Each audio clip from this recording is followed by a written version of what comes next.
I'm Ty, and I'm going off script with Marianne Storey, a former CEO of a mental health charity. When I had my first child, I had severe postnatal depression.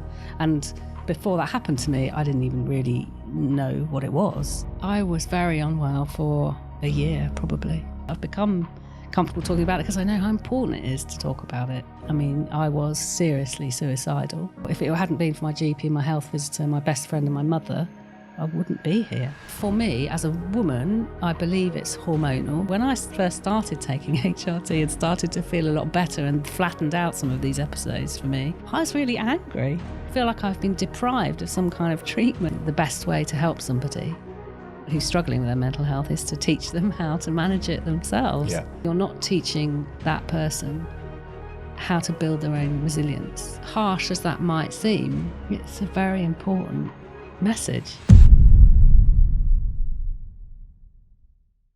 Marianne.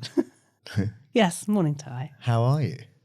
I'm okay. That was my mental health training there. What? Now you have to ask me again then. Yeah. Because How I say are I'm you okay. really? Now you have to say, how are you really? How are you really? I'm okay. Very good. Obviously, we've known each other for a few years now. When we met, you were the CEO of Dorset Mind, a mental health charity here. I wanted to get you on because we had our monthly walks and we had some incredible talks, and I thought we might be able to give a bit of insight to people in amongst that, hopefully. Firstly, how's retired life? Mixed. Are you enjoying it? I'm very much enjoying parts of it. I'm doing a lot of gardening. I've got a new puppy and doing things in a much slower pace that I'm not used to, but very much enjoying. But on the other hand, I feel it's time now for me to get involved in something else. I need to exercise my brain. All does sound a bit boring, doesn't it? It's not boring at all. I love gardening. I've got a brand new greenhouse and it's good. Be connected to the earth and be mindful and all that, Ty. But I like it. I do need to stimulate my brain and feel like I'm contributing something, giving something back, you know. I'm not me if I'm not got a project on, so. Okay, so I've always wanted to ask you, how do you become the CEO of a mental health charity? Talk me through that, like maybe a bit early career and the build-up of how you ended up there. Well, there's different parts of that, Ty, isn't there? So how do you become a CEO? And I would go so far as to say, how do you become a CEO as a woman? It's two different things. And I like it. How do you become a CEO of a mental health charity is another slightly different thing. So, well, let's break them all down. Yeah, then. sure. So I think if I never really had an aspiration. Well, is that really true? I don't know. Aspiration to be a CEO, but I was always a leader. Yeah. And I suppose so I grew up in a big family, lots of children. All my siblings are male. So I have 5 brothers. Wow, only female. Yeah. Okay. That probably just explains a lot. And I'm the second eldest. So in my family, I didn't really become a leader, and they wouldn't describe me as a leader, but an organizer, a mediator, the person that kind of kept, I was going to say the peace, but there was never any peace. But I was the kind of sensible one. So I suppose my childhood gave me skills around leadership in that sense. And then I trained to be a physiotherapist. And wow, I didn't know that. Did you not? No. Yeah, so that I call it my former life. Okay. I trained to be a physiotherapist, and there's something about training to be a clinical practitioner that helps you to, especially a physio, I'm biased about that, to really get to the nub of somebody's issue. So you do a very kind of formal assessment of somebody, which means that you listen to their story and then you do your practical analysis, you're poking, you're prodding, and you're sort of judging about.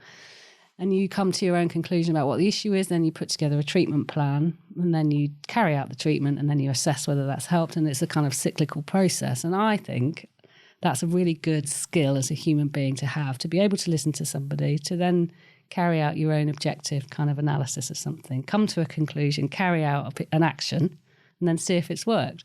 And I personally think that skill has set me up for the rest of my career. Incredible.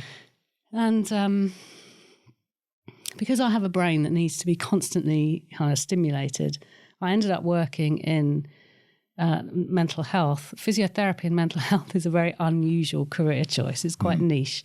But I went even further and ended up working in mental health with old people. So if you imagine the challenge around trying to rehabilitate an older person who has severe dementia, that's quite hard.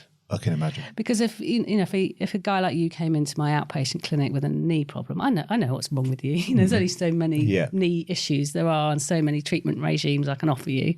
I just got bored of that after 10 minutes. So I ended up putting myself in a very challenging, kind of mentally stimulating environment. And I think doing that's where my interest in mental health started, because... How many years ago are we talking now? We are talking... Roughly? 30 years ago. Okay. I find that quite interesting, because one is a physical problem with the body and one is obviously a mental one that you can't see. Yeah. It's the polar opposite. Well, and there are two components of that. So can you rehabilitate someone who has no cognition about that rehabilitation? Arguably not, but I tried. But then equally, can you rehabilitate someone who's physically got the wherewithal but isn't mentally kind of in the right place for it? And I found that unless you tackle somebody's mental well-being, you're wasting your time trying to get them... ask a depressed person to go home and do exercises. Well, it's just not going to happen. So you have to get to the bottom of why they're depressed, which is probably how they got injured in the first place, and all those kind of things. So I learned very quickly that getting to the bottom of somebody's mental well-being was a key to a lot of other things. And if that's not right, it's difficult to get other things right. It's an incredible skill set, I think, that you've brought into that, if you know what I mean, to understand the physical body as well. Yeah. I think is very interesting.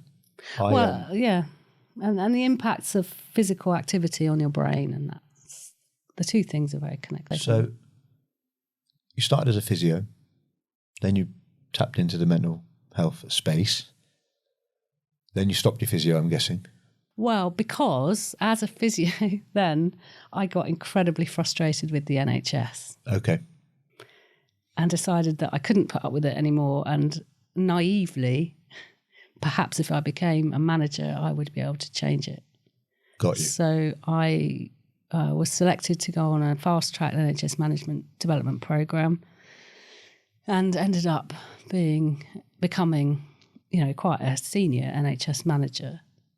And started off managing kind of therapeutic services, but then ended up managing a whole host of community hospitals, all sorts of stuff. And to some extent, I feel that I was successful in that the teams that I managed, I think, ended up being better as a result. But it's such an incredibly difficult position to be in the NHS, and how people are doing it now, because this was 20 years ago. Mm-hmm. I just don't know how they're surviving, because the pressure from the top to save money is almost unmanageable. And then the pressure from your staff, you're trying to cover staff shifts, keep patients safe, manage agency staff, you just pressure from every direction. I can imagine. It's a really, really tough thing. So I think I learned a lot of resilience doing that, but it was very difficult. And in one of my solutions in trying to tackle that issue was about collaboration and partnership. And that's where I started my real passion for working in partnership with people. And I went out looking for charities to help to solve some of the massive problems that we had. And in the end, I moved into charity world because it seemed like a much nicer place to be. Yeah. And that charities seemed to have a lot more autonomy over what they could do. Mm-hmm. And me being a bit of a control freakery kind of leadership type person, wanted to have that kind of... So your progression through the ranks wasn't actually a desire to become a CEO. It was more to make change, and you thought if you were higher up within a structure, you could make some change. Yeah. That's interesting. And here I am, just retired, having to realise that that didn't work. Well, you've had an amazing career. You've done some incredible things with Dorset Mind. That is true. And actually... So there's no... past experience that you've lived that put you in that mental health space, in terms of like, it was just the fact that you saw what it was doing to people through your patients? That's and you how it wanted to help? started. Yeah. But actually, that's not strictly true, because when I had my first child, I had severe postnatal depression. And before that happened to me, I didn't even really know what it was. And I don't think you hear a lot about it. No. As much as you probably should. No. As a guy, I mean, like from around. Yeah, it's a tricky thing. I mean, I don't think my self-esteem was great as a young adult. So maybe arguably I was a bit depressed before I had children, but it wasn't until I was so I was in the midst of an early management career when I had my first child. Suddenly found myself at home with this little baby, out of control of it and my life, lost all my kind of work connections, my social connections, and I just plummeted. And I was very unwell for a year probably. And so it wasn't until, but I never talked about it. I mean, I was off work because I couldn't possibly work. So I guess my direct employer must have known. I hadn't really thought about it. But it wasn't really till I started to get involved with Dorset Mind that I realised I hadn't talked about it. And even then, I was quite uncomfortable talking about it. It was actually only over the last 5 or 6 years that I've become comfortable talking about it, because I know how important it is to talk about it. And it helps me to talk about it. How did you get through it? Anything in particular that really was like a catalyst in helping you get through it? Because you're not talking to anyone, which is obviously the first thing we promote. No. Absolutely. And I didn't know that. I had some very good health professionals who spotted it. Okay. And managed to kind of scrape me back from the brink just before it was too late. I mean, I was seriously suicidal. And I couldn't be left alone with my baby. And it wasn't if it hadn't been for my GP, my health visitor, my best friend and my mother, I wouldn't be here. Wow. I mean, I was literally on 24-hour suicide watch with those people until some pretty hardcore drugs kicked in, and then I was able to slightly move on to some therapy, get out of the house, that kind of thing. And so it was about... Were you with Dorset Mind at this stage? No, this was a long time ago. So it was about connections, types, people. I had the drugs and they were absolutely essential, and there's no way that I would have recovered without that initially. That just had to adjust the brain chemistry so that I could engage with therapy. But once I had started therapy and reconnected with society and close friends, that's what got me through it. Wow. Yeah. Well, huge respect for sharing that. Well, it's quite powerful. It was a tough time. It was a tough time. And actually once you've had, and I can't speak for anyone else, but I just speak for myself. Once you've had those suicidal thoughts and plans and intentions, it sort of stays with you. So it's something that I've then revisited. Not that sounds conscious. That's interesting. Unconsciously slipped back to repeatedly ever since then. So, and for me as a woman, I believe it's hormonal. So all through my kind of hormonal cyclical life since then and now into my early menopause, I know that my acute episodes of suicidal ideation and mental health kind of slips are hormonal. And that's been a really tough thing for me to accept, and really difficult for the people around me, because I'm not like it all the time. And it's difficult to, but I mean, it's very easy to cover it up. There's no people who are very close to me who have any idea. And it still happens even now, but now it's happened for so long that I know how to manage it. So, just so I can understand this, so you've got to a place that's obviously extremely low. You've managed to come out of it. And since then to now, you're saying there's things that trigger you to feel like that again, as bad as that, or just feel like you're heading down that road? And then you as bad as that. Especially around early menopause, because of the fluctuations in hormones. It's similar to your postnatal kind of cliff edge hormonal drop-off stuff. I would find myself, I would be absolutely fine having a conversation like this one day, the next minute, like literally on my knees. Wow. And with absolute intent. Wow. It's scary. Very. But I know what it is. So I can sort of now lift my conscious brain. I can bring it into my conscious brain now. So, which has taken a long time to learn. That's what I was going to ask you. So is there, when you feel like you're going down that route, is there a few things that you do that you sort of bring you back out the other end? Yeah. I tell someone, which I never used to do. So generally I tell my husband. So as soon as you're starting to feel like that, you say that you're potentially feeling not very well. Yeah, and I have kind of various kind of coded ways of saying it, but generally I say I'm not having a good day, and he now knows what that means. Mm-hmm. Or I'll say something like, "Can you deal with the medicine cabinet?" And he knows what that means. It means he's got to go and clear it, move it, hide it. Because I will, when I'm bad, I will go and round up all the meds in the house and hide them. I mean, even now, the last time I did that was probably a few weeks ago. And it's funny because it's like I have a parallel brain. I don't know, I can't believe I'm telling you this. A parallel thing going on, because there's the conscious part of my brain that knows that I won't do it because I have a plan and that I'm in control. But my unconscious brain just goes off on its own sort of journey. Which is a very dangerous thing. So does that go back to, we were chatting before the podcast about Professor Steve Peters' chimp paradox thing. So you're saying that you're effectively your human brain, your logical thinker knows what's going on, but the chimp keeps coming in and distorting it. Yeah. And the chimp is triggered by the hormonal change. So the chimp doesn't really know what's going on. It's just been sent into this panic mode. So it's impulsive, isn't it? Yeah. If what I'm trying to understand is, if it's hormonal, that is a physiological thing. Is there nothing then that can help that from a medication perspective? Do you see what I mean? Because it's not an unseen. If they can physically see the imbalance that's causing the feelings, can they not rebalance that? Is there? Excuse my ignorance. Well, no, it's not.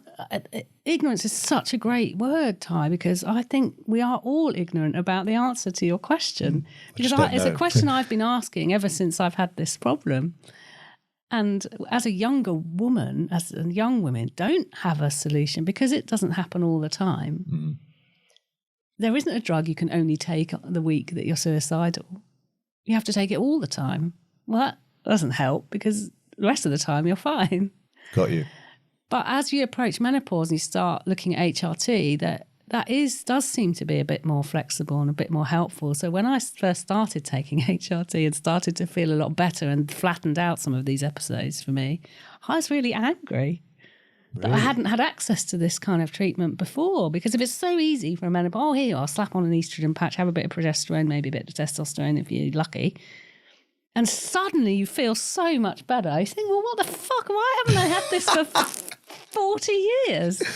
And I've had this conversation with so many women and they all say the same. And I feel like I've been deprived of some kind of treatment. If it's so easy for me now, I'm 50. Why do you think that they don't give you that though? I just don't think is it the NHS doesn't recognise it? Is this private you're going, or is it NHS? I get my HRT privately because of this issue. Yeah. Because for me, not getting it right is so dangerous for me that I've thrown money at getting it right. But so for women that are reliant on the NHS to get it right, I think are missing out. It's a massive problem. I could talk to you about this for an hour. I actually had a doctor on the show as well who specialises in testosterone replacement therapy, as I was telling you about, which is like a men's menopause that's sort of unheard of, unspoken about, and the NHS don't recognise it. So you can only get it privately. And just as if, say, your hormones imbalance and you guys go through something, men obviously actually normally 40 plus, but some, like myself, have gone through earlier due to products they've used as a kid. They're going through similar, not obviously the same, but similar things. And there's nothing the NHS can do to help. No. This does not even recognise as a thing. So you have to go private. You've got no option. No. But if you're not fortunate enough to go private, because you can't claim on it either, you physically have to pay, then you're suffering. Yeah. It's quite scary. But it makes sense though, doesn't it? I mean, no disrespect intended, but we're both getting older. Everybody's getting older, of course. But, as your body ages, it's not surprising that the cells sort of start to get lower hormonal levels in them and your adrenal glands aren't producing quite as much juice as they were before. But why aren't we talking about it? I think the times have moved on in some aspects when they haven't in others. Like if you actually look at the makeup of a human being, really, we're put on the planet to reproduce. But obviously now we're living longer. There's technology. There's female CEOs. There's all sorts of amazing things that we've managed to be able to do. But there's some things I think we're so behind on still, and this is probably one of them. We're busy looking up at space and into the sea, but not into ourselves. Well, I completely agree with you. I mean, I 100 years ago, we wouldn't be alive at mid-50s, 60s. So some parts of the world still. Yeah, true. I mean, I think 82 is average age in the UK. I only know that because of all the COVID stats, but I'm pretty sure parts of the Middle East are still in the 50s. Yeah. Gosh, or if not mid-60s, like Turkey and some other places. Yeah, so just through lifestyle. And so I guess menopause for women is the start of, or used to be the start of the end. It's not anymore. So we have to have ways of living with it. And we just haven't caught up. The research, that there hasn't been enough medical attention to it. But there are very, very few women my age that I talk to who have not experienced some degree of mental health problem related to their menopause. And it's just not talked about enough. I think I'm quite extreme in my symptoms, but I find it extremely interesting. I've never had a conversation like this with someone. I don't tell many people because it's not really a conversation that comes up much. No, I hear you.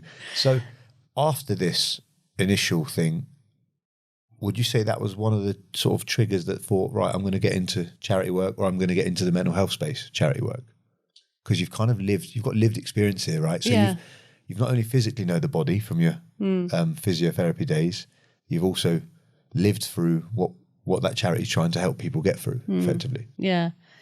And I think that's why I loved the role so much, because I knew what it was like to be someone who needed what they had to offer.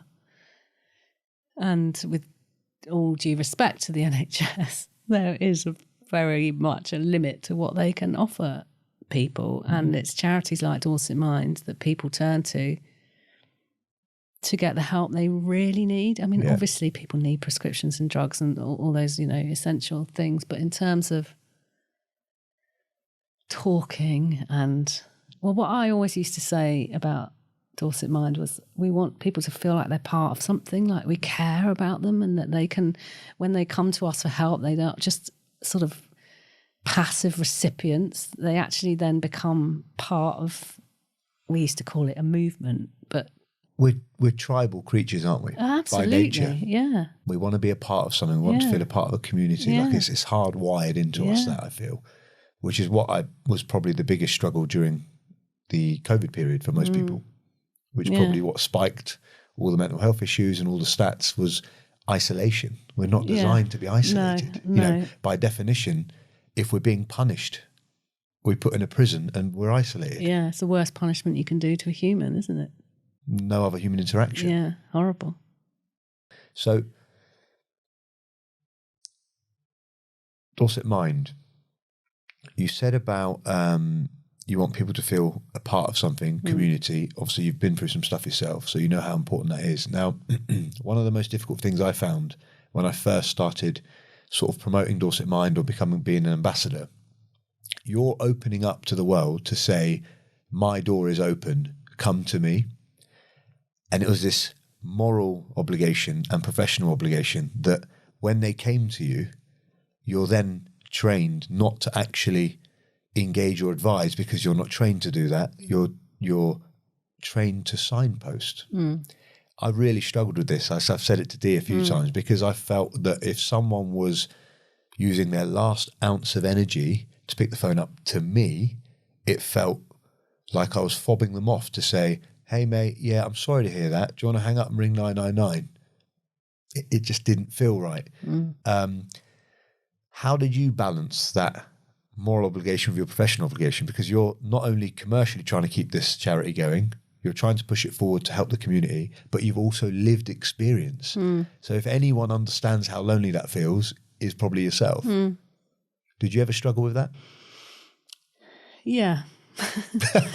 That was deep.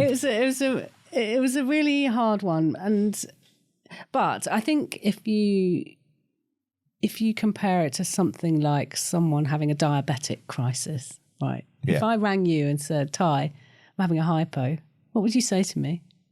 Bring an ambulance. Because you're not a diabetic specialist, right? So I think but if I rang and said, if I bumped into you at the beach and you said, how am I? And I said, oh, do you know, I haven't got my diabetes under control. I'm struggling with it at the moment. You might invite me to tell you a bit more about that. And maybe you might offer some suggestions about what I might think about it. Great. At that level, that's great. The point at which I hit that hypo, me talking to you is pointless. Yeah. Well, whilst I appreciate that, I'm going to play devil's advocate here. Yeah, go on. I'm also not posting going, anyone that's diabetic, come and speak to me. No. If you know what I mean. No. I know what you're saying, because we have to get over this thing that it's a feeling and that it actually is a health issue, just like breaking your arm would be. So actually you would need professional help. But that I always struggled with that a little bit. I still do a little bit, but since the mental health training, it's been a bit easier to signpost.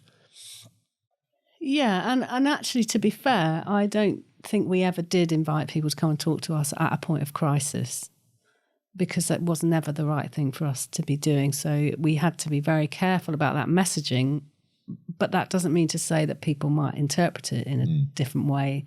And because your branding is out there and you've talked about other things, they might just think, right, I'll call Dorset Mind because they are the mental health people. So generally our messaging was about education. It wasn't about talking to us. It was about talking to other people. The trouble is someone like you ends up being the other people. So I guess what's happening there is they're waiting too long. Absolutely. So they should talk to me when they start feeling a little bit something. But you can talk to them about how they can manage their well-being and develop resilience skills. So you can go out and do some exercise with them. But the point at which they've crossed into being really very unwell is not your responsibility. Anytime I've sort of questioned that with Dee and we've had a chat with yourself on a walk, I always go back to that plane analogy, right? You got to put your own seatbelt on first. Yeah, absolutely. Before someone else's seatbelt. And actually, it's not a very healthy thing to do for either people. For you to encourage people to come to you is not healthy for you, and you're not teaching that person how to build their own resilience. You're just providing a solution. So every time you pick a phone up and say, yeah, talk to me, you're reinforcing that person's dependency on somebody other than themselves. But the truth is, the best way to help somebody who's struggling with their mental health is to teach them how to manage it themselves. Yeah. And harsh as that might seem, it's a very important message. It's like that quote, isn't it? If you give someone a fish, they'll eat for a day. If you teach them how to fish, they'll eat for a lifetime. So we need to give them tools effectively. Absolutely. Absolutely. Now, the general consensus around town is that mental health issues are on the rise. Is it your belief that they are, or do you think people are just more aware of it? Right, well, let's just be really clear about what we're talking about here, because there are two very different things. There's mental illness, which is your properly clinically diagnosed mental health conditions, schizophrenia, bipolar disorder, some personality disorders, that kind of thing. Right, now, if you've got one of those conditions, you'll know about it by the time you're 15, 16, 17. Definitely by the time you're a young adult. You'll be under the supervision of a psychiatrist, you'll have a team around you, you'll be on medication. Okay, so that's one thing. That is not on the rise. Okay. That has stayed the same. That doesn't change. The medical conditions, same as physical conditions. So what has changed is this whole other thing around mental wellness. And is that on the rise? Well, I don't think you can possibly question that it isn't, because you only have to look at the suicide numbers, and But is that not the mental illness you're talking about, though? That leads to...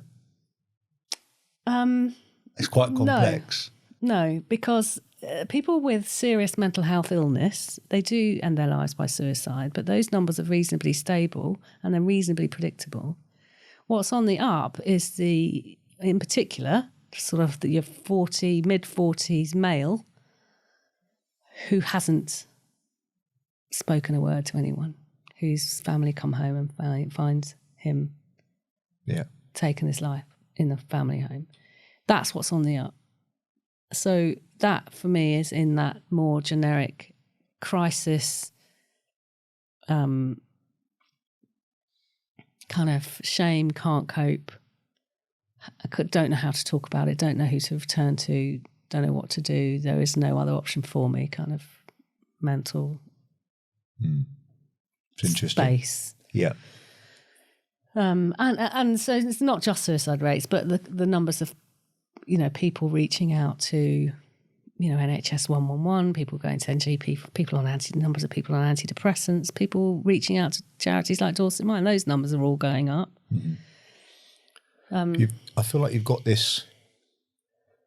So you've got these over 40 guys. That's the target market, effectively, that the New Light On campaign we're doing is trying to reach, to show that it's okay to feel a certain way, to talk, etc. They're probably people that have pent everything up for years and years and years, right? As you said, never spoken about it. Then you've got this new generation, which is probably going to be a bit of an unpopular opinion, what I'm saying now, but I'm repeating what I've heard from a parent that's worried in a talk I did last week, that he feels that his kids now is becoming a bit of a popularity thing and a badge of honour to say you've got some eating disorder or some mental health thing, and they're wearing it with a badge of honour, he said, and he's actually quite scared for his children about where that's going to go. What's your thoughts on that? Oh, I have lots. I mean, I think it's well known that things amongst young people go in waves. So when my daughter was at school, there was a real wave of self-harming. It didn't ever really cross into mental health problems. It was just a thing. Yeah. And she got caught up in it. It was awful, but, then it went away. So I think there's a cycle. There's a degree of cycles and waves of these things. They're sort of trendy. But that doesn't make it any less traumatic or difficult, especially for parents, I suppose. But young people are definitely talking about these things more. Yeah. Which on one hand is really good. So when you talk about it in a really healthy way, that's good for them. I guess what you're talking about is when they talk about it in an unhealthy way and almost sort of bragging about their suicide attempt or that they're planning to. And that is really troubling. But wouldn't you say that was more about these kids' need for really kind of wholesome attention, and input? And I just think that's a lack of adequate kind of, I don't know what the word is really, but I hear you. When I was going to say you and I, but I'm older than you. But when I was at school, we had PE and music, and we went on field trips, and we, did clubs at lunchtime, and there was all sorts of interesting, valuable, enriching, life-building stuff But these days, there's none of that left. I mean, again, unpopular opinion, but do you think is the reason for that is because we're putting everyone in a bit of a bubble? As in, how do I word it? I feel like as time's gone on, I was saying to you before that we're losing, and I get some things need to develop and we need to change and we need to be a certain way as humans, but I feel like we're losing some of the fundamentals of what makes us human. And someone's going to say that it's archaic, the hunter-gatherer, this and that, and we've outgrown it and times have changed. And we have, and I agree with most of that, but there's some elements that's, for us to understand why we feel a certain way, we have to look deeper than just on the surface. I don't know if I've... No, I completely agree with you. Kids at school now are so driven by the curriculum and academic achievements that those other parts of being a human are left unnurtured. So what opportunities do they have to run about and make stuff? And I mean, we talk about education. If we were going to try and not solve the issue, but how do we prevent and educate? It's got to start at school level, hasn't it? I feel like, I'll be honest, me at my age, it's too late. No. I believe in the training they taught us, I think is at age 1 to 7, that a child would soak up most of their characteristics when they've grown up subliminally without even knowing. So if they come home and see their dad acting a certain way to their mum, how many times do we talk with foul language or act a certain way around a 3-year-old and go, oh, it's all right, they're a kid. But what the studies are showing us, if I'm right, is that actually they're absorbing all of that. And later on down the line, they may act the same way and actually not realise why they're acting like that because they don't remember the memory of what embedded in them. We have to start young, don't we? Yeah, absolutely. I mean, we learn everything from our parents, don't we? And then you introduce the concept of adverse childhood experiences, which I'm not sure if that's what you're referring to, but that's what the science, the more adverse childhood experiences you have, the more likely you are to experience mental health difficulty as an older person, as an adult. I feel like you have what your parents teach you, then what your teachers teach you, then what life teaches you, which is the third thing, which I feel contradicts the other two. In a way. It's very deep, Ty. It's true though, isn't it? If you think about it, everything you've been taught, everything I've been taught by my parents was incredible. I had an amazing childhood, whatever, and they taught me the best of their ability and their knowledge, but the generational changes. So they've been exposed to good and bad. Now the trick is, and not everyone would know that, obviously they wouldn't know it, that they need to only expose me to the good that they've learned. But it's all perception based. So what was good? So then it comes to me. Then I have kids and I'm passing on some of what they passed on, some of what I've learned. But you make that sound like that's an altogether conscious decision. I mean, and of course we do make conscious decisions as parents to teach, as you say, what we pick out as the good things from our childhood. But what we don't realise is what we're teaching our children unconsciously. So I noticed this thing about my kids. My kids are both adults now, but I learnt this thing recently about the 3 must myths. Have you ever heard of this? No, I haven't. Right. I'm intrigued. And I've realised that I have passed this unconsciously on to my children. So the first must is, so these are myths that we hold within ourselves about the world. Okay. So the first one is, I must do well. Yeah. By whatever definition I make up in my head, I must do well. The second one is, other people must do the right thing at all times. Yeah, that one is in me as well. And the third one is, only good things must happen to me. And then, so these are the must myths. So number one, I must do well. Well, who says? You can do whatever you want. Yeah. You don't have to do well. You can sit on the couch in your pants all your life. Nobody actually says that you have to do anything other than that. But somehow you have in your head that you must do well, you must be liked, you must succeed, you must be, wealthy, you must whatever. Other people must do the right thing all the time. I have worked out it's a real big one in me, and I get really annoyed when people don't do the right thing. If someone carves me up in the car, or if my husband doesn't unpack the dishwasher, or if, whatever, I just get really annoyed because he's not doing the right thing.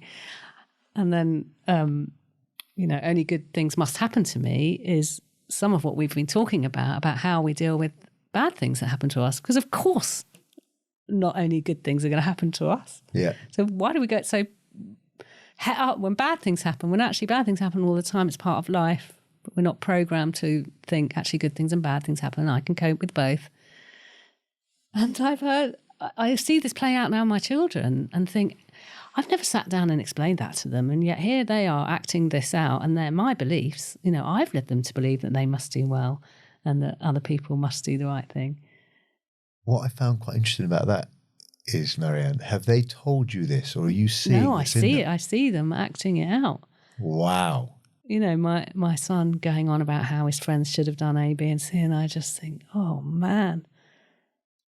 But is that from you, or is that societal norms. Well, it's both, isn't it? It's both. That are put in It's place. both. You know, the whole thing of you need to do well. I have that pressure on me, but what is doing well? Who's the judge and at what expense? And how stressed are you getting about that when nobody made the rule in the first place? But it's in your head, and it's so strong in your head. There's no trophy at the end. No. The trophy is the hug you get from your wife when you get home because she's so pleased to see you. You know, that's it. That's it. Listening to my son was getting so stressed about how his friends had let him down, and I just think, you know, there's other people must do the right thing. Just calm down. You know, nobody said they had to do that. You let it go.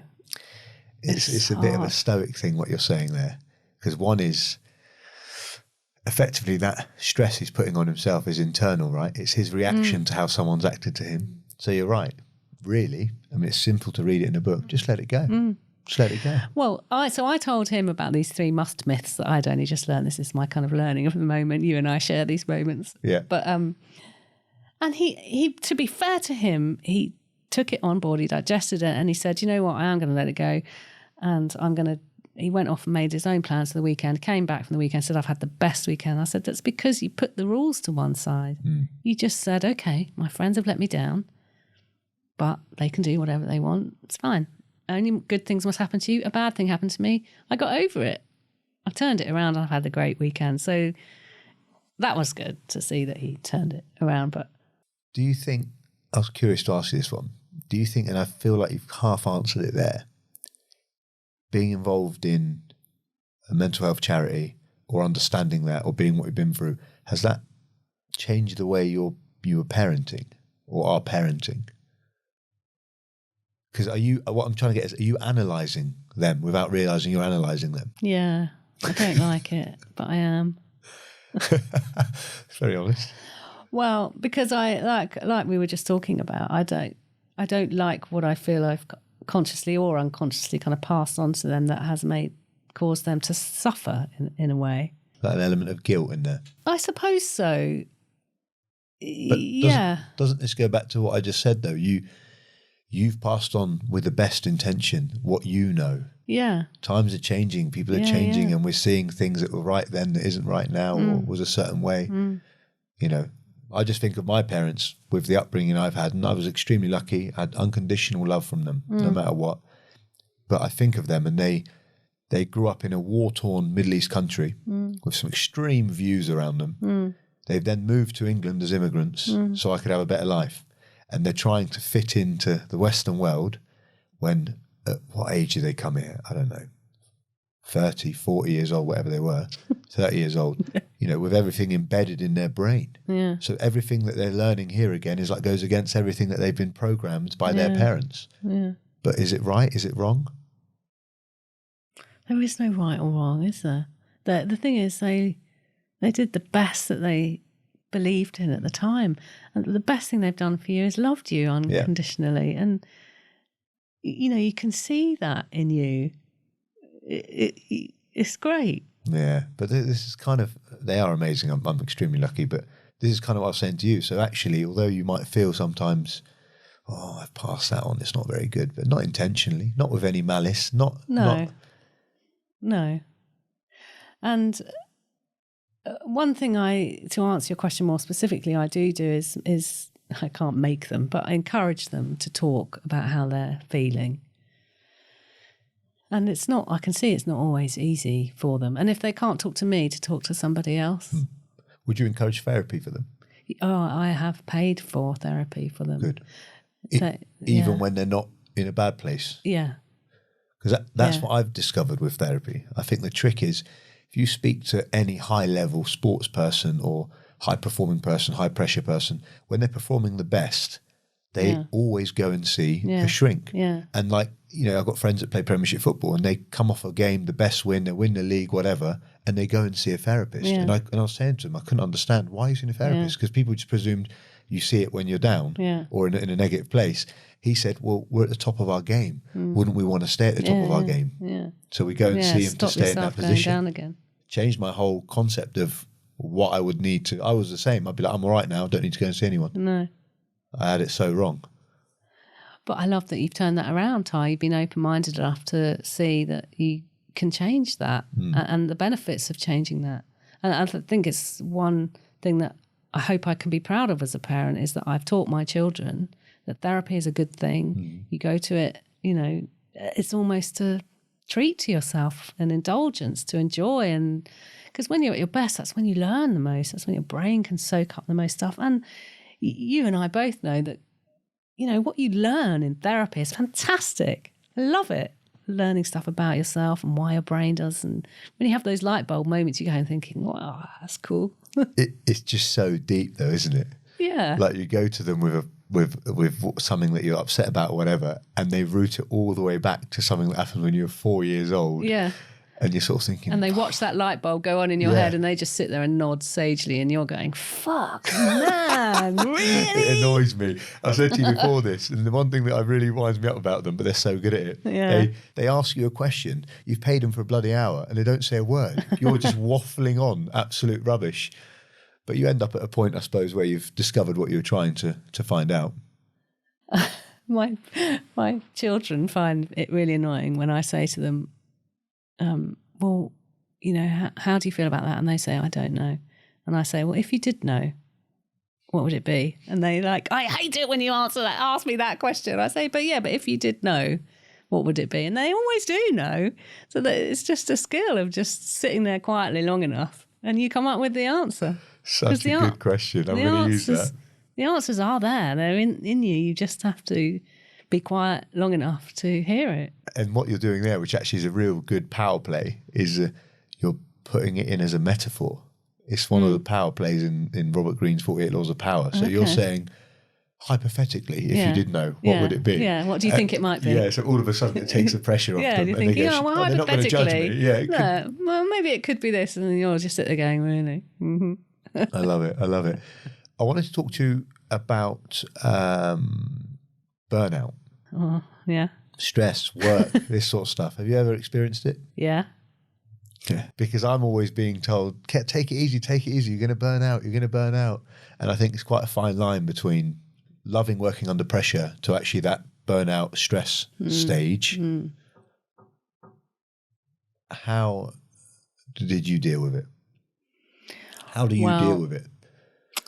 It's easy to say take some time off, but as a workaholic or someone that's really passionate about what they do, it's very hard to take time off because you don't see it as work. You see it as what you do. Yeah, and we've had this conversation before, haven't we? And people are challenging me in my life at the moment because I'm itching to get, throw myself into some new projects, and people are saying, hang on a minute, I thought you were retired. Why do you feel the need to launch yourself into something new? You've only just kind of got over the burnout from the last job. So, but I think it comes back, Ty, to that I must do well thing. Yeah. And what does do well, what is the definition of that for you? I was having this conversation with somebody yesterday. Their definition of doing well is being seen to be busy. Just being seen to be busy. It doesn't really matter what they're doing as long as they're busy, because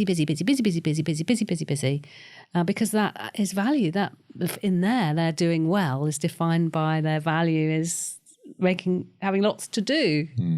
I feel like we've got this modern narrative that's being peddled out. I call it like a toxic work ethic. This thing that to be successful, you have to get up at 4 a.m. and do this, and this, and you've got to be extremely busy. I think it's a horrible narrative that's being pushed out. And I don't think it's true. And it took me a while to discover it myself. I was one of them. Yeah, because somehow society has answered that question. Well, what does doing well mean to people? It means long hours, which I suppose is associated with a high salary, and somehow working your arse off is a good thing. I mean, but it was once upon a time. But was it ever really? Not a good thing. I'm sorry, let me rephrase that. Long hours and high salary were something, I feel, years ago. But I feel the modern era now, you can be productive. We carry a phone in our hand that has all the information, all our work from it. You can do 2-3 hours of really productive work. I tend to work 10 till 2. That's my hours that I'm super switched on. Prior to that, I try and train. After that, I try and train, and my concentration drops off. Yeah. So I've discovered that actually when I try and I used to try and do that 5 a.m. thing, get up at 5 and work till midnight. I was a busy fool. I was looking at actual tasks that I was ticking off, and they were no more than the 4-hour day. No. 4 hours, zoned in, focused, incredible power. Yeah, I mean, I personally would really, really question and challenge anyone who is working those kind of hours anymore. And people have all sorts of reasons why they do it. But this is a personal view, think that it's some form of kind of addiction behaviour, very similar to drinking, smoking, gambling. I think we're, to one extent or another, most of us are addicted to something. And a lot of people are addicted to the work ethic. And I'm not criticising those people or suggesting that everybody who does it shouldn't be doing it. It's just, I think we've got into this societal thing where we're addicted to that being a good thing. It's funny because I was speaking to a friend who was an addict before, and he said with addiction, you don't ever lose the addiction, you just change what you're addicted to.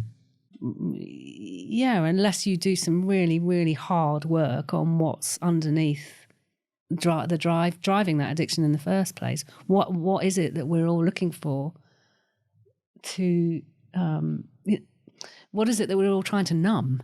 Yeah. Well, he described it as like if he was addicted to, say, a recreational substance, he's now addicted to running. Yeah, sure. So he's changed the thing he's addicted to for a better thing, swapped it out effectively. So but he's still got that like 100 mile an hour, I need it 100% or zero. I have a bit of that in me. Oh, I would challenge that you have more than a bit of it in you. Love you. Yeah. But, you still have that work ethic, my friend. I probably do, yeah. So what is it that makes you, you're on your phone all the time, you're connected to every man and his dog and his wife in the universe. And, I have huge respect for you, as you know. But what is it that stops you being able to, what are you scared of if you stop? And I've challenged you for this before, so it's nothing new. So I feel this is a safe place to challenge you. And you don't even have to answer the question. No, I'm just, if I'm thinking about it, I don't know yet, but I do wonder whether there's something underlying in there that is making me afraid to be alone with my thoughts too long without keeping my brain busy. Maybe. I don't know. I don't know if that's a thing, but I feel like even when I go on holiday, Claudia, my wife, will lay there sunbathe all day, and I can do it for 10 minutes, and then I need a podcast or a book, or I'm up walking. I just struggle with that. And do you feel inclined to kind of look into that, or are you more inclined to put it away and think, I'll just do some more emails? We did touch on it with the therapist I was seeing. Okay. Me and her, we worked on it a little bit, and there was this element of some of the rooted stuff was down to trying to fit in. Mm-hmm. I must do well. As a youngster, probably back to your myth. As a youngster, I grew up in London, and we moved down to Swanage, as you know. So I was in a town where I was a little bit different to my mates. I had darker hair, a bit darker skin. My name was a bit odd in a period where it wasn't very mixed. So I always had this thing of trying to fit in, and I won't bore you with it. The long story is that the therapist thinks that that's kind of come into my adult life as well. So I'm always trying to help people, please people, save everyone, which stems from, she thinks that effectively. Lots more words, but I've narrated it into a sentence. I'm interested to know what your wife thinks about that. I think she's just accepted that she's with me and the technology around me. The technology and the me, entourage. The phone, the laptop. And all of the thousands of people that you're connected with, all sort of in the background all the time. I always play it down. I say, look, all of that is what gives us this life. This. Which by definition is your badge that says I've done well. Maybe. How's this turned around to me? I feel like I'm in a therapy session now. Because it's me, Ty. You knew it would. Yeah, you're right. I'm conscious about time, Marianne. Oh, yes. So sorry. I want to ask you, what are you doing now? What does the future hold for you now you're not with Dorset Mind anymore? I have just become the chair of the Women's Action Network in Dorset. So my new passion is around equality for women. Oh, yeah. So I would like to invite you back onto this podcast where I can invite you to talk to me about a man's view of inequality for women, particularly in the nighttime economy. Ooh. And I'd love to get my hands on your mother to talk to her about what it was like raising someone like you in a good way. Yeah. And wow. what it was like to come here at the age that she did with children or have children. And I'd love to hear her story. So that's what I'm doing now. Are you enjoying it? I'm absolutely loving that because it's such a massive challenge and there's so much to do. You know, I go from being totally overwhelmed by the whole amount of issues there are for women to tackle to being thrilled by it. And I guess swing from one to the other, which is what keeps my brain going. So that's good.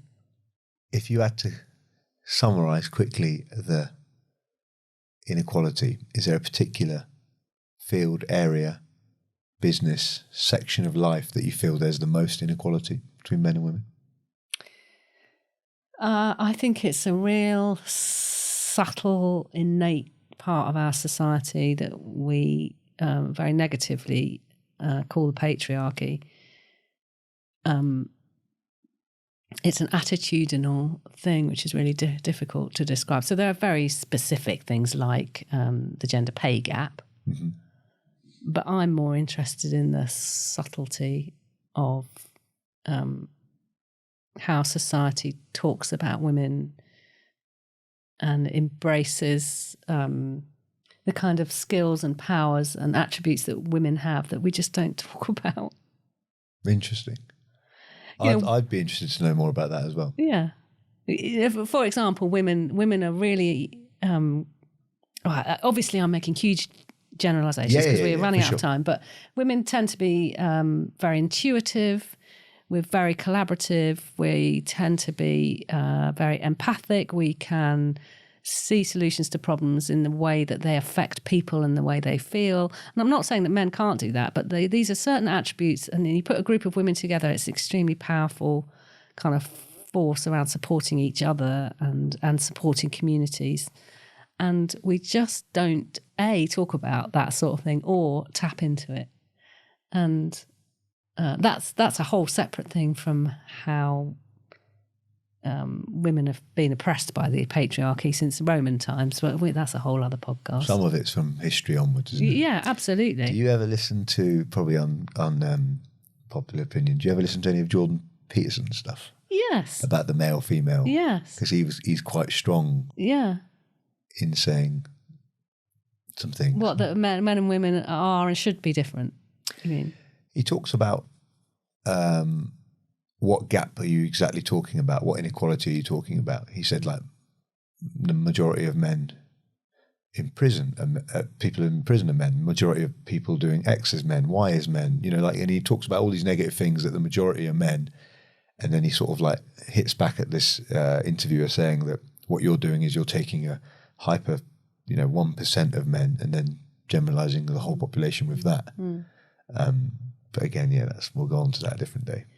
Yeah, well, I think it's difficult. He's just quite outspoken. I'll send you the link to that. See what you think. Do send me a link because I'd really like to listen to it. Because he got asked by someone in an interview, and he the video that's going around looks like he sort of shut that down as such. Yeah, interesting. But it'd be interesting to see you're working on the facts and figures and numbers and sort of. Yeah. Yeah, but I can talk about an experience of being a woman, and I've been a female CEO, so it's not like I've been oppressed in my life. So